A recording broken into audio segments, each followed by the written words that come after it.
আসসালামু আলাইকুম। আশা করি আপনারা সবাই ভালো আছেন। আপনাদেরকে আমরা নিয়ে যাচ্ছি আমাদের আরেকটি নতুন ভিডিওতে। আশা করি ভিডিওটা দেখলে শেষ অবধি পর্যন্ত আপনাদের অনেক ভালো লাগবে। এই যে দেখতে পাচ্ছেন না যে আগাছাগুলো পরিষ্কার করছে, এনা হলো আমার বাবা। এই আগাছাগুলো পরিষ্কার করে তারপরে এখান থেকে মাটি কেটে আমরা এগুলোকে নিয়ে যাব আমাদের যে পালানে যে ঢেঁড়স গাছ লাগানো হয়েছে সেই ঢেঁড়স গাছের গোড়ায় দিবে।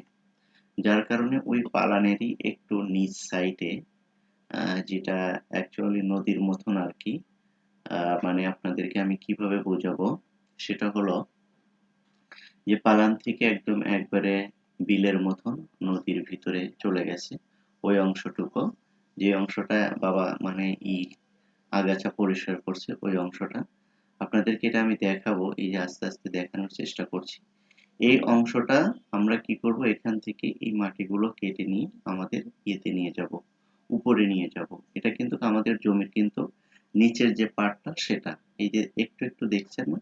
এই যে হ্যাঁ, এটা কিন্তু একটা ক্যানেলের মতন একদম যমুনা নদীর কিন্তু মিডিলে চরের ভিতরে, ঠিক আছে? এই যে দেখেন এই যে আছে আপনার এখানে কি ক্যানেলের মতন দেখতে পাচ্ছেন, বিলের মতন। এখানে কিন্তু প্রচুর পরিমাণ কিন্তু আমন ধান আমরা চাষ করেছিলাম।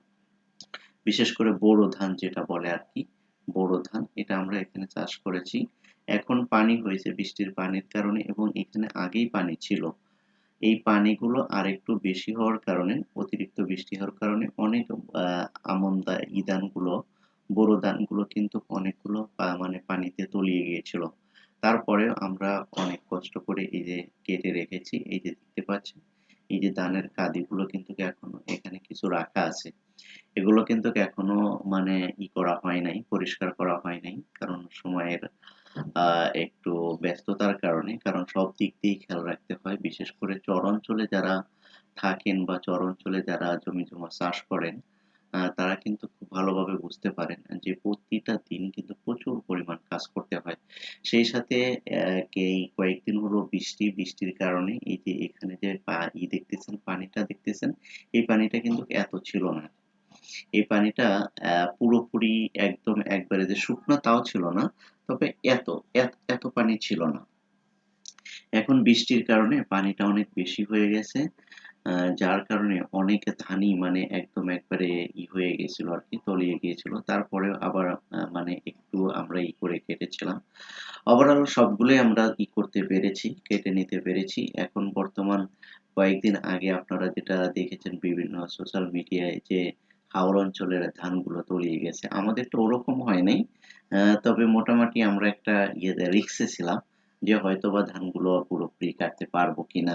তারপরে আমাদের একটা ছিল যে চর অঞ্চলে যত বৃষ্টিই হোক না কেন, একটা সময়ে ২ দিন যদি রোদ হয় তাহলে কিন্তু পানি কিন্তু অনেকটা শুকিয়ে যায় আরকি। সেরকমই এখন শুকিয়ে এই পর্যায়ে আছে। তবে এর চেয়ে আরো বেশি ছিল। আরো ২ দিন আগে এর চেয়ে বেশি ছিল। অনেকেই ধারণা করেছিল হয়তোবা এই ধানগুলো হয়ে যাবে। আসলে সেরকম কিছু হয় না, কারণ পানি থেকে কাটা হয়েছে তো। এই কারণে মানে যে পানিটা কি বলে নিঙ্গার বলে আরকি চর অঞ্চলের ভাষায়। অর্থাৎ পানিটা ঝরে গেলে তারপরে আবার একটু রোদবাহ হলে সে সময় আবার ধানগুলো নিয়ে মানে প্রসেসিং করা যাবে আরকি। তো এখন আপনাদেরকে আমি যেটা বলতেছি যে চর অঞ্চলের এই যে জমিগুলো আবাদ করা, এটা কিন্তু মানে খুব সহজভাবে আবাদ করা যায় না। কারণ এখানকার মাটির ভিতরে কিছু পার্থক্য রয়েছে। কিছু অঞ্চলে দেখা যায় যে কিছু, কিছু জায়গায় দেখা যায় মাটিগুলো অনেক মানে বেলে মাটি। আবার কিছু, কিছু জায়গায় দেখা যায় যে এঁটেল মাটি বা বেলে দোআঁশ মাটি, এরকম মাটির কিন্তু ধরনগুলো হয়ে থাকে। যার কারণে দেখা যায় যে সব জায়গার মাটি নিয়ে কিন্তু আপনি কাজ করতে পারবেন না একবারে ঢালাওভাবে। কারণ এখানে কিছু জায়গায় ভালো মাটি পাওয়া যায়, কিছু জায়গায় আবার বেলে মাটি পাওয়া যায়, এঁটেল মাটি পাওয়া যায়, আবার বেলে দোআঁশ মাটি পাওয়া যায়। যার কারণে কিন্তু আমাদের যে পালান যেটাকে আমরা বলি, আমরা যেখানে ঢেঁড়স চাষ করেছি, ওখানে যেই মাটিগুলো অর্থাৎ ঢেঁড়সের ইয়েতে ঝাড় ঝাড় বেঁধে দিতে চাচ্ছি আমরা। মানে যদি ঢেঁড়স গাছগুলোকে যদি আমরা যদি স্ট্রংলি ভাবে যদি রাখতে চাই তাহলে অবশ্যই ঢেঁড়স গাছের গোড়ায় মাটি দিতে হবে। ঢেঁড়স গাছের গোড়ায় যদি মাটি দেওয়া যায় তাহলে কিন্তু ঢেঁড়স গাছগুলো শক্ত হবে এবং পাকাপোক্ত হতে পারবে। কারণ হলো এখানে আমি আপনাদেরকে বলি, কারণ এই মাটিগুলো হলো বেলে দোআঁশ মাটি। বেলে দোআঁশ মাটিতে গাছগুলো কি হয় একটু মানে যে একটু বাতাস আসলেই মানে যে গাছগুলো হেলে পড়ে যায়। কারণ চরের ভিতরে তো এমনিই সবসময় অলওয়েজ বাতাস আছেই। একটু যদি বাতাস ওঠে তাহলে কিন্তু খুব জোরেই বাতাসগুলো লাগে এই ফসলের গায়ে।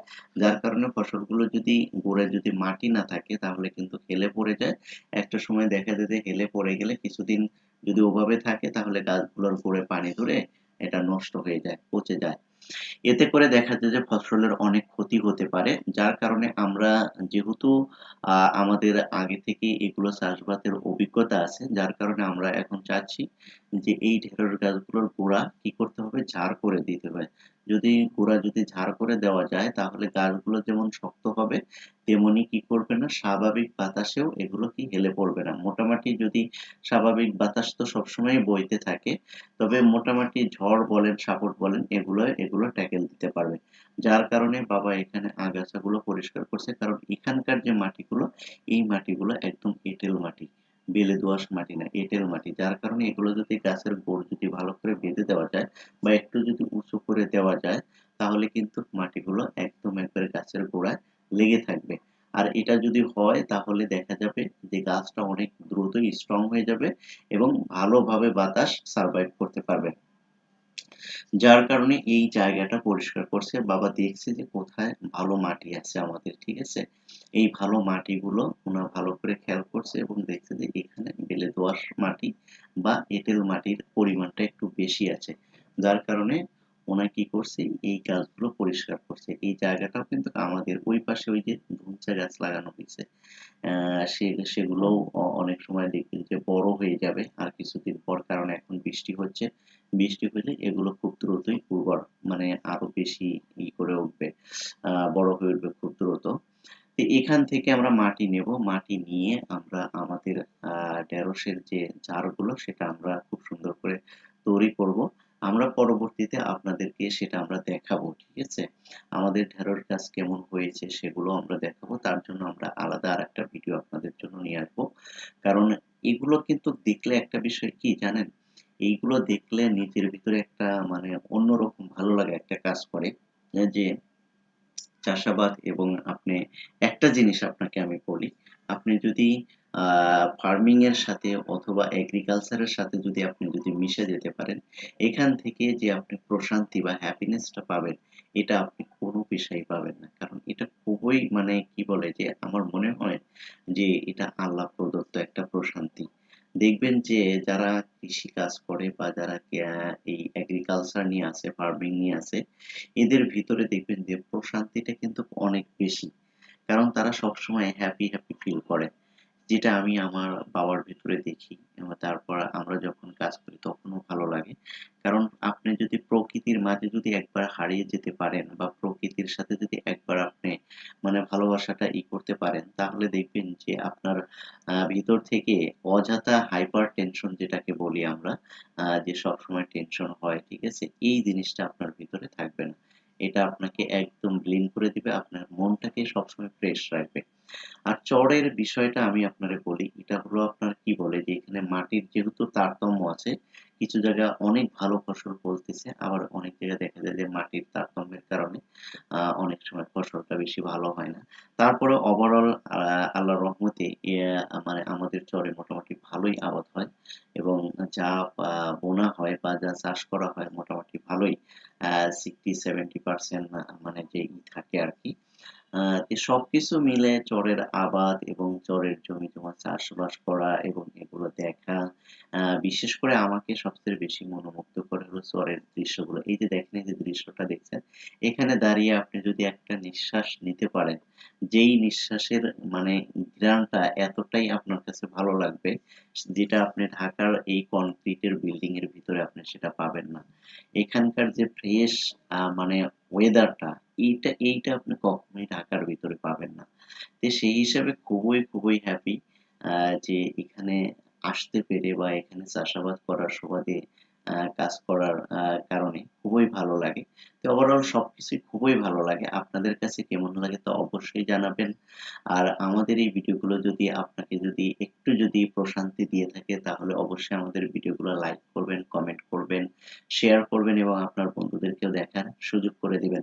এর পরবর্তীতে আমরা আরেকটা ভিডিও নিয়ে আপনাদের সাথে হাজির হব। ততক্ষণ পর্যন্ত ভালো থাকুন, সুস্থ থাকুন, নিজে সুস্থ থাকুন এবং অন্যকে ভালো রাখুন। এই আশা এবং প্রত্যাশা রেখে আজকের ভিডিওটা শেষ করছি। আসসালামু আলাইকুম ওয়া রাহমাতুল্লাহ।